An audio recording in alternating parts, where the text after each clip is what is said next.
Hello and welcome to the latest episode of Friday Night Fright. It's me, your host, Ian Austin, aka Ian Austin, director of the Bubba Batchin trilogy and other like-minded movies.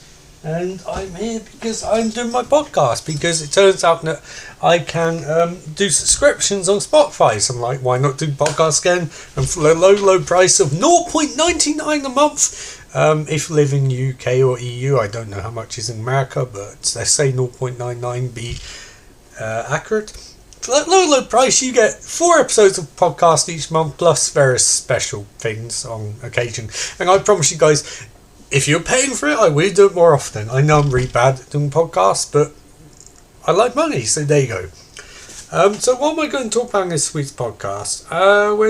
Evil Dead Rises. Actually, I'm going to talk about all movies that I haven't talked about, because in the last episode, before the Spotify Clip Show one, I said I was going to talk about lots of movies, and that never actually ended up happening. So let's start with that.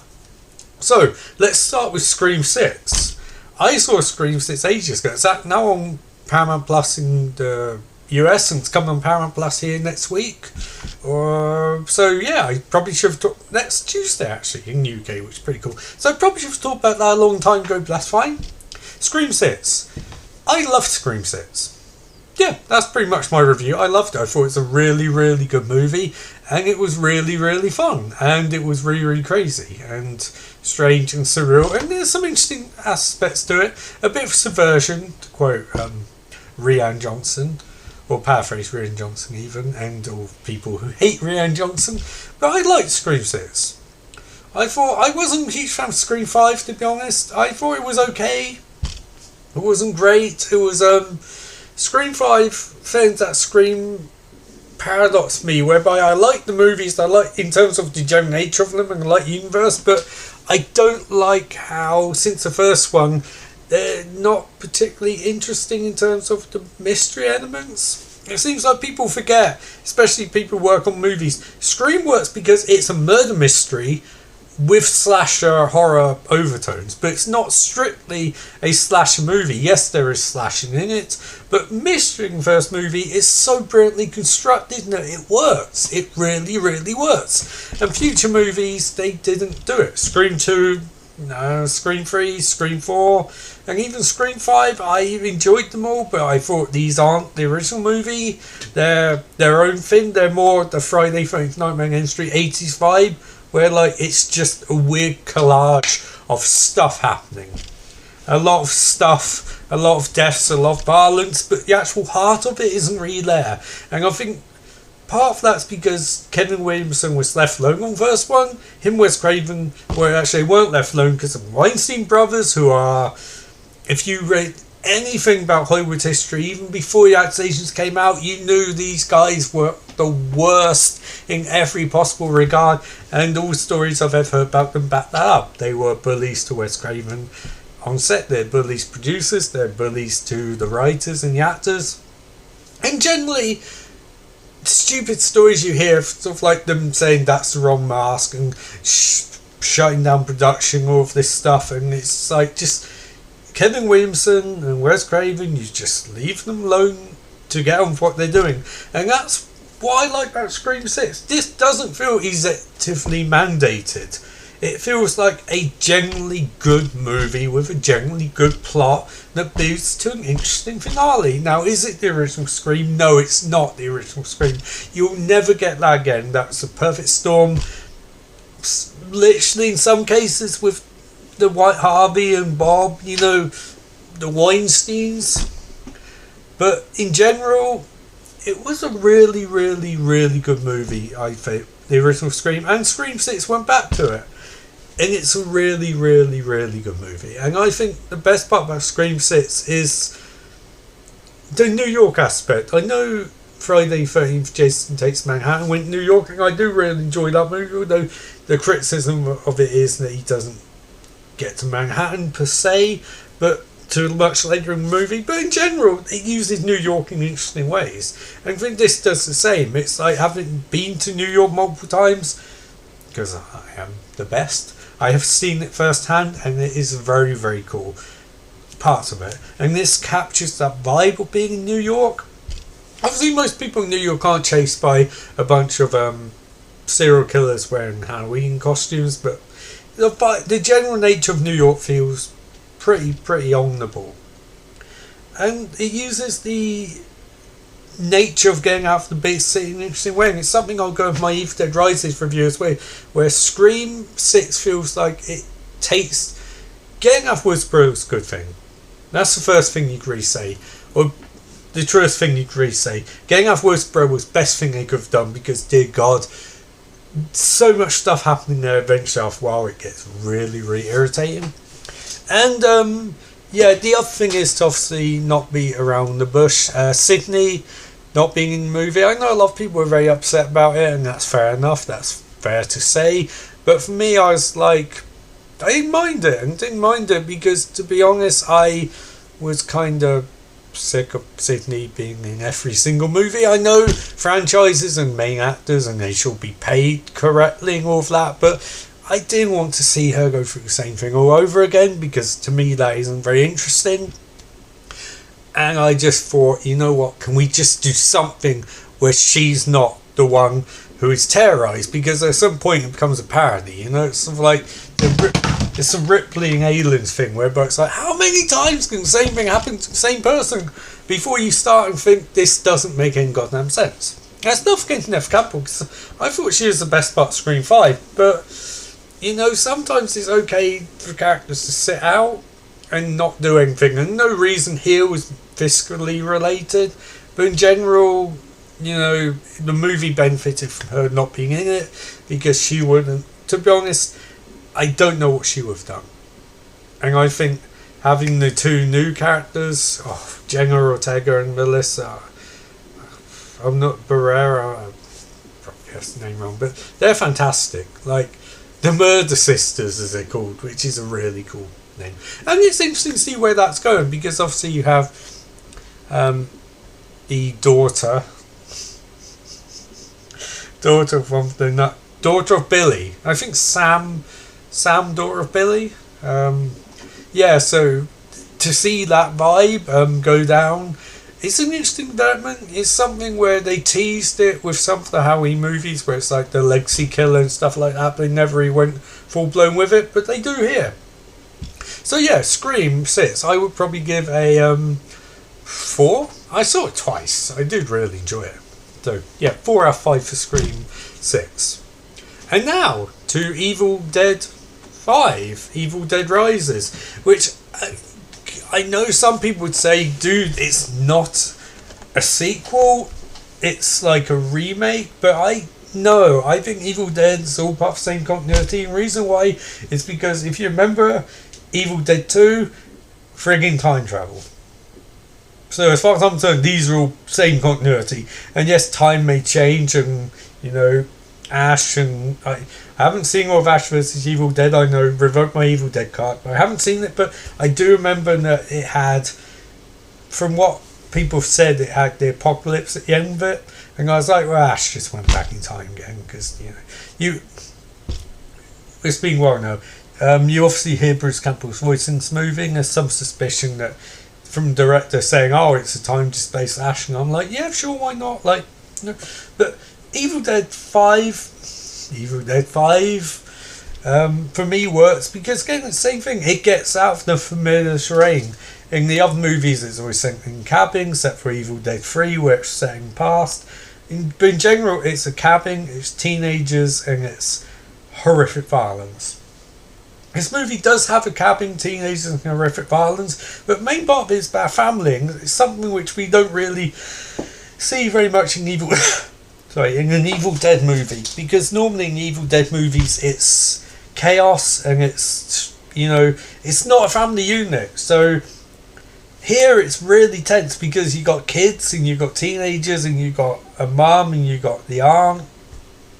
And so when stuff starts happening, and it really starts happening, for me it's really intense. I know Red Letter Media reviewed it and were like, they didn't feel it's particularly scary, but I feel very on edge. And maybe that's the thing Evil Dead does better than most horror movies. You do feel on edge, and definitely with this one I really did feel on edge. I felt like very, very, very uncomfortable watching it. But also, it's exhilarating because for me, thing that Evil Dead 2 has done better than most horror movies is it's a ride. It's like a theme park ride where it does no steps where you come and it hits you hard and fast, and it's fun and it's terrifying and it's fucked up and your eyes start glazing and glasses fall off and you go loop the loop and glasses fall through the air and then land in car and there's flames and shit and you're like, oh my god, like I don't even like roller coasters.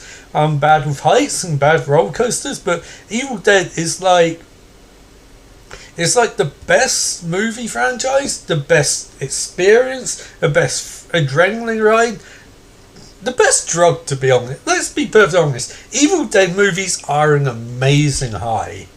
They really are. They're like, it's like a high, but like you're not taking any shit which is going to adversely affect you in future days or months or years. You're just watching a really fucked up, harsh, terrifying, awesome movie, and it's so violent, guys. Oh my god, it's so fucking violent. I love it. I'm a gorehound by nature, since forever, I guess. I remember watching first Evil Dead around the mate's house when I was 14. Blew my Evil Dead 2 even, it blew my fucking mind because that's to be honest, that's the reason I make movies, because of Evil Dead 2. And I'm not making anything that good, but like that rush that I got, which to be honest, Evil Dead 2 has a lot of responsibility for the things I've done and the experiences I've had in my life, because you want to match the high that you got there, and it's not easy to do. Like, most movies aren't Evil Dead 2. Evil Dead 3 wasn't even Evil Dead 2, but Evil Dead 5 did give me some of that sense of vibe, because I can imagine a kid watching this, or a teenager, and being like, holy shit, this is fucked up. Now, is this as good as Evil Dead 2? I don't think so, solely because Evil Dead 2, which I saw in cinema last year and it blew my fucking mind, Evil Dead 2 is the best drug analogy movie. It's like a analogy for, it's just, it's amazing. It's brilliant, it's weird, it's esoteric, and this movie's not quite that experimental, but it's really something. Like, I keep saying this on Twitter, Mummies with the Maggots now is one of the best lines in any horror movie that's ever existed. Oh my god, it is fucking amazing. The delivery, like, it doesn't sound it, but in the actual movie, in context with the sounds and the messed up acting and the facial expressions, it's just like, holy fuck. Like, this is some gourmet shit, like. And I've seen Evil Dead Rises twice as well, and I'd say, for me, like, I don't know if it stand up to DVD or anything like that, but I will say it's very slow. It takes a long time to get going, but that last act is like, it's like they know they got to work up to it. That last act is fucking amazing. Holy shit, like, proper quality. And by the time you get to the final moments, you're like, you have Ash, you have Mia, and then you have another awesome character, like, I can't remember the name, which is terrible, so I'm asking you to spend 0.99 a month on this, but wow. Evil Dead knows how to make awesome characters, and awesome female characters, and there's a lot of stick Evil Dead's gotten over the years for what happens to Cheryl in the original one, the trees, which is very uncomfortable to watch, and Mia, same thing, but I think overall, like, there are some parts which are problematic. I don't think you should completely excise problematic stuff from movies, but you do have to acknowledge it. But in general, when you get that last act, they really, like, in terms of really presenting characters who fight and struggle and kick ass at the end, even though it's unmatched as far as I'm concerned, they beat the shit out of these characters, male, female, and by the end of the movie, they are motherfucking destroyers of wigs. No, these characters, they fucking take no shit. And it goes back to what Bruce Campbell and Sam Raimi say. They're not superheroes. They're just normal people. But when they hit that point of, fuck this, I'm going to grab a chainsaw. I'm in every time. I'm like, just make Evil Dead movies as long as you want. I don't give a shit. Like, so yeah, cinema experience, I'd say 5 out of 5. Will it stand up on DVD? I don't know. But speaking of stand up, I'm watching Yellow Jackets. I've watched 5 episodes of Yellow Jackets, and the only thing one says, I remember seeing adverts this months ago and thinking, oh, it looks okay, a great cast, like Melissa Lindsay, Juliette Lewis, Christine Ricci, Tawny Cypress, who's on Heroes, is Simone, and she's a lot better now than she was back then, but writing Simone was pretty poor. So yeah, that cast sounded pretty good, but then I thought, oh, it's not really for me. And then months later I got Paramount Plus, which Paramount Plus is really fucking good. I mostly got South Park, but in general it's a good friggin' piece of kit. And I got that, and after watching South Park and Mission Impossibles and various other bits and bobs, I was like, yeah, why don't I watch Yellow Jackets? And God, it's fucked up. It's fucked up. Like, it's a fucked up show. And I'm so annoyed that I didn't start watching it sooner, because the premise of the show is basically Lost, but with cannibals. And I was like, when I realised that, I was like, why am I not watching this? Like, I mean, at that point I was watching the show, but I was just like, why the fuck wouldn't I be watching this? This is amazing. This is literally like the coolest fucking premise for a show ever. It combines my 2 things I love. The mystery element of Lost eventually did botch the answers, but in general the mystery element is very cool, and horror tropes because it's got fucking cannibals in it, and there's a weird pseudo sci-fi aspect to it, and it's like, I'm 5 episodes in, I'm like, I'm hooked. I'm so hooked now I'm trying to speed through this so I'm watching another episode, because I've got work tomorrow. But yeah, Yellow Jackets is just, oh my god. I don't even want to go too much into spoilers. I was like, it's going to be part of this podcast going forward. In fact, there will probably be an episode just on Yellow Jacket. I'm trying to, because I'm working Wednesday, Thursday this week, so I'm trying to record this first part of the podcast reasonably quickly. But I love Yellow Jackets. I think to me, it's one of the best shows which come around in ages. And the fact that there's like 2 seasons on fucking Paramount Plus, the 6th season's currently airing, it's like, that's my shit, man. That is my shit. It's crazy fucking show. Like, it's proper violent and sexual and intense and just like great cast, great premise, like, and just really, really fucked up, to be honest, but in a good way. So I'm really looking forward to watching more Yellow Jacket. I should probably be covering an episode or 2 as I go through next week's. I'll try and make next week's episode like I'll see if I'll cover some of the episodes on this one, because what I'll probably do is I'll probably watch a few episodes and then I'll cover them or something like that. I don't know. I'm very spitballing on this podcast, to be honest, but I've got some good ideas, so that'll be cool. And who knows, maybe a Let's Watch at some point, because if you've got Paramount Plus. But that's neither here nor there. What else have I watched recently? Mario Brothers. I watched Mario Brothers movie, and that was really good. I mean, what more can I say about it other than it was very charming, very fun, very silly, very funny, very nostalgic. I suppose nostalgia is the best thing I can say for it. It really did have the feel of a nice movie which gave me warm memories of my past playing Mario. And I know lots of people are thinking like, oh, that's not a compliment, but I'd be like, you know what, it did the trick. It did what it was meant to do, and it did it to a very professional standard. So for me, that's cool. And with that, I think it's time to wrap up part 1 of the podcast. I will continue part 2, where you'll get just after this bit of music, but this is part 1 signing off.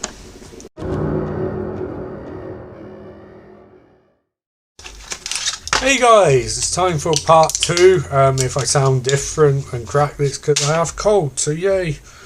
So part 2 is going to be about Guardians of the Galaxy 3, which I just saw. Sorry, swallowing cold tablet. Guardians of the Galaxy 3. Okay, there's going to be some spoilers from here, so don't listen for the next 5 seconds if you don't want to be spoiled. Still listening, I assume you won't be spoiled. So what do I think of Guardians of the Galaxy 3? Here's the problem. I think there are certain people online who are crazy on all sides of the spectrum. I think the far right, those assholes who hate women and anyone who's different or perceived different, and basically hate the any sort of diverse community and view it as woke. I don't like those guys. I don't like guys who are mega fanboys. I think in the middle is the place to be, and I think if you're being honest, this is not a great movie. How so? Okay, here's the problem. Like, I know people think that franchises should evolve and adapt and characters should change, all of that, but when you pull Guardians of the Galaxy down to its inner core, it's about a group of morons. A group of a-holes, ragtag group brought together who are competent enough, but their incompetence and their goofery is part of the joke. And the problem for this franchise is they bought into the hype that these are actually the Guardians of the Universe, but the whole concept, Guardians of the Galaxy, even the whole concept, Guardians of the Galaxy's name was, Ronan gave it to them as a joke. It's like, look at these guys, these are your heroes, and they saved the universe in Guardians of the Galaxy via luck, because they did not know what happened when they touched Power Stone, and somehow they were able to defeat Ronan. But it wasn't a way for our plan, and it was just, you know, as Quay Star-Lord puts it, it's time to give a shit. But they were still inept. And in Guardians 2, they were still inept. And in Avengers Infinity War and Avengers Endgame, they were inept. I mean, they have their talents, don't get me wrong, but generally they are. The fun bit was you're watching characters who shouldn't be moved like this, being moved like this, and do cool shit. And fun shit. And it was funny and it was fun. This is, I don't know what this movie is. It's not even Suicide Squad. Suicide Squad was darker than Guardians of the Galaxy, but it was still funny. This is not funny at all. Like, there's very few good jokes. And that's strange because James Gunn is a very talented writer at writing banter and things like that. But in this movie, it doesn't work. And I don't understand it. I don't know whether... I mean, he obviously, everyone knows the story, the far-right arseholes got him fired from Disney because they went back to some stupid tweets he made years ago and were like, oh, you can't have this guy. And in fact, some of Zack Snyder's batshit insane fans still are going after James Gunn for this crap, or for perceived crap, you know, which is weird because Zack Snyder's cinema career is full of problematic stuff, but apparently that's okay because they like him, they don't like James Gunn. But in this case, they sort of have a point because this isn't funny. And I don't understand it because James Gunn was fired from Disney. He wasn't contracted to make more Guardians movies. And then they rehired him and he finished his trilogy. But this doesn't seem like to be the third movie he was going to make. And I know he said that Disney, or being paraphrased as saying that Disney and Marvel made choices he didn't agree with, one of which was bizarre because he said they made Star-Lord into an incompetent man-child, but Star-Lord is an incompetent man-child. That's his entire character. That's why they cast Chris Pratt. And then Chris Pratt became a Hollywood star, and now he doesn't look schlubby anymore, so there's no fat jokes. I guess they're playing him sort of goofy, but Chris Pratt has long since lost that sort of Parks and Rec's charm. Because now he just looks like a Hollywood star, a Hollywood action star. So he's the guy who plays it straight in all latest Jurassic Park sort of movies, where he's like a Navy SEAL expert, where like he's not fat and goofy anymore. Like he's a guy who's in shape. Like, so when they play these jokes about him being goofy and incompetent, it's like it doesn't work. Mostly because they say that he's goofing, incompetent, and pathetic, but he's just like, you just watching, it's like, he's not. Like, is that a joke now? No, he's actually not, but people still think he is in the movies? Or is there no joke and he's just like a Hollywood lead now? They sort of tease that Star-Lord is still pathetic. Well, actually, going back, so Guardians Christmas Special, Star-Lord finds out Mantis is his sister, and he gets over his funk about Gamora. But in this movie, he's in a funk about Gamora. And this, to be honest, this is my least favourite part of the movie. I wish they hadn't brought Gamora back. Because obviously, people watch Endgame will remember, Infinity War remember that Star-Lord's Gamora died, and in Endgame, an alternate timeline, universe, Earth, Gamora, wherever came. But this movie, it's so annoying because it's like James Gunn is pissed off that Marvel went that direction. And he's trying to include Gamora in the story, but it doesn't necessarily work. And Star-Lord keeps making crats about, you were my Gamora, and she's like, I wasn't your fucking Gamora, I was a different... They're not, I'm not same as her. And James Gunn kind of feels like he wants both ways. He needs Gamora being this movie. And don't get me wrong, Zoe Saldana's great, but it seems like that character was checked out, and the movie could have been made without her in it. And also, I mean, like, it's a problem with Marvel as a franchise now, because in Thor Love and Thunder, Star-Lord shows none of this. No hints that they're particularly upset that Gamora's not there. Star-Lord's fine. In fact, they make the jokes about him being heroic in Thor and Love and Thunder actually feel more like a Guardians of the Galaxy movie than this does, because this feels like, I mean, it's like James Gunn's going for a big epic end to his Guardians trilogy, despite the fact that it was never a trilogy being up to that. It was just some fun movies with humanity interspersed in it. But this feels like, in one hand, it wants to be that big sweeping finale. On the other hand, it doesn't feel much like that. It feels like a movie where stuff happens, and like the rocket stuff is all great. It's all really, really good. Although it's bizarre that he spent most of the present day in a comatose state. The flashbacks are great. But then the other stuff, I don't know, man. I just did not particularly enjoy it. The parts I liked, I love flashbacks. That's really cool. I feel like there's a great rocket movie in here somewhere. I thought the High Evolutionary's character is fantastic, although it raises a lot of questions about Marvel Cinematic Universe that I don't think I really want to dwell upon. Drax, just, I feel like the problem is, and this happens a fair bit with trilogy and Enders, where they try and tie everything together, and it's like Guardians was just a movie about a bunch of a-holes doing stuff in space, and it was fun. There wasn't any big sweeping point to it other than that. It was like the outsiders who find their new family, and this movie sort of has that, but I don't know, I think they lose a lot when Guardians become competent. That's my main complaint. When the Guardians become competent, it's like the movie forgets that, you know, this is a fun romp through space with occasional heartwarming moments, but you need jokes, man. You need jokes, and this movie is like jokes we're putting under duress.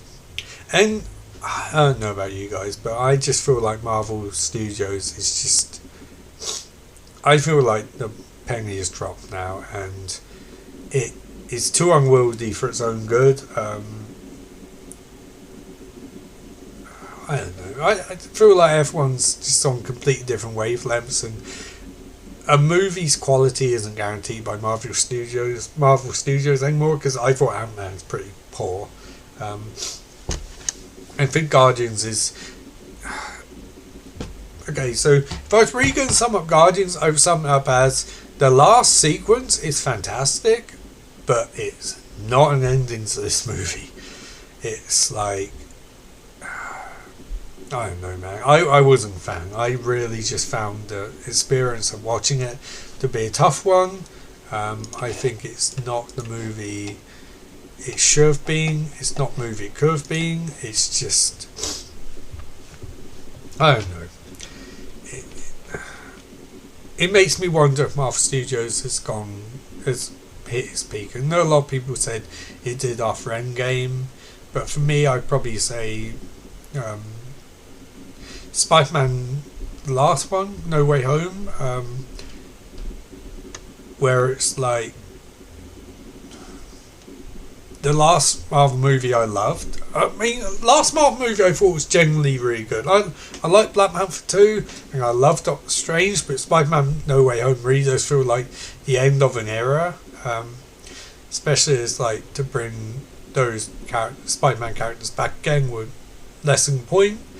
And I just think Marvel's unwieldy, they don't really know where they're going at this point. And I mean, Secret War, yeah, but it seems like their only real solution is to bring back all of these older actors and hope for the best. But it's the law of diminishing returns, really. If that, I mean, there's only so many times you can play that card, and I don't know.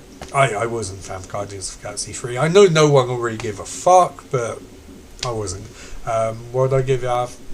5, 2.5, 2.5 because despite that, the parts of it don't feel very cinematic. I liked Adam Warlock was actually good. You know, Rocket's flashbacks were really good. High Evolutionary is great. You take those three elements and make a full movie out of them, it'd be great. It's the rest of stuff like Star-Lord stuff. Just Chris Pratt is.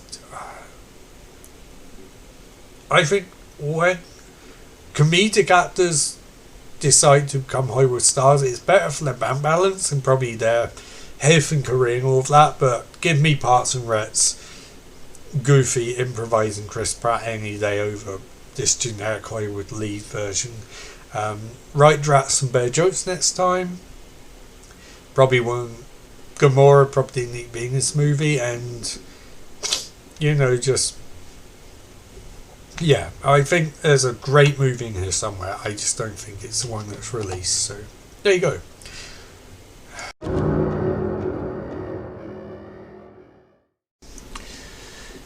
Okay, and here's the latest episode of Friday Night Fighting Bag.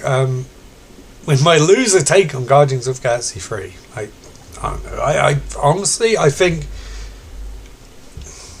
the assumption that like I'm doing this to validate my opinion or have validity in my life. I don't give a fuck whether you think my opinion's worth merit or not. Like, this is just me talking shit. Like, it's just a fucking movie, man. Like, if I don't like it, it doesn't impact your life whatsoever. I mean, it's like, who gives a shit? I'm just putting this out because I like doing a podcast. Like, but other than that, like, if my opinion annoys you that much, then, awesome for me because, but you need to get some perspective because it's fucking meaningless in the broad scheme of things. But anyway, next week there'll be more Yellow Jacket. But for now, I'm saying good night and good luck and whatever.